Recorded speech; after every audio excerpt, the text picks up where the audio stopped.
হোটেলে ডাল পুরি ছিল না, তাই পুরির ভিতর ডিম ভরে ডিম পুরি ভাজতে গেছিলাম।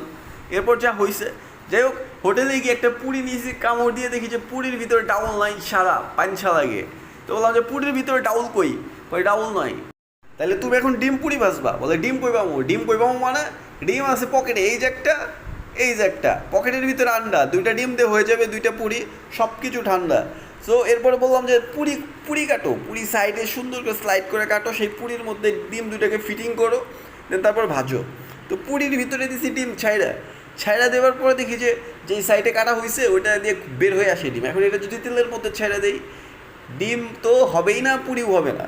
যাই হোক, এরপরে এটার দরজা বন্ধ করে দিয়েছি, সুন্দর করে সিল করে দিয়েছি কাঁচা ময়দা দিয়ে। এখন এটাকে তেলের মধ্যে ছাড়লেই হয়েছে, দিছি ছাইড়া। এবং এরপরে ডিম টিম বের হয় নাই, ফাইনালি এটা হয়েছে। এবং আরও একটা, এটার ভিতরে চাচা কইতেছে আমি ছাড়ি, ঠিক আছে চাচা ছাড়েন। এতে পুরির মধ্যে ডিম